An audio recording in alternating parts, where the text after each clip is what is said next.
Hi everyone, welcome to Fox Focus. It's time for Case or No Case. My name is Melanie Ricks, being joined by Jeff Pitman, attorney at PKSD Law Firm. Jeff, how are you? I'm great, how are you? I'm doing well. All right, so last month for the Dia de Muertos shirts, PKSD.com, they're awesome.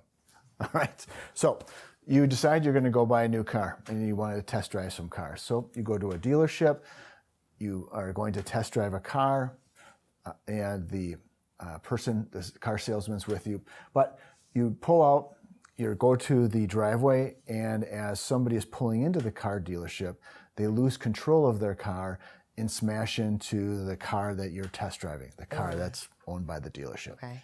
Now you're injured as a result of that. It's a pretty good crash, and so you have some neck and some back injuries as a result of that. Turns out that that other driver is uninsured, no insurance. Okay. So two-parter, case or no case against the dealership's auto insurance.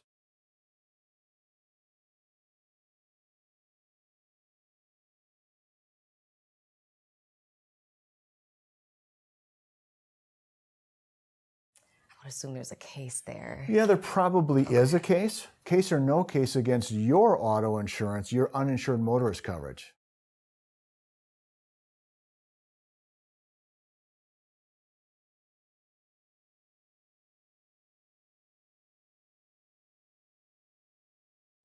I would assume no case. Well, there could be a case there too, right? So, because your uninsured motorist goes with you wherever you go. So I think it's going to be a battle between the two insurance companies, the dealers and yours, but there's going to be coverage. That makes sense. And if you're wondering whether or not you have a case, all you have to do is dial the threes. That's 333-3333 for the PKSD guarantee.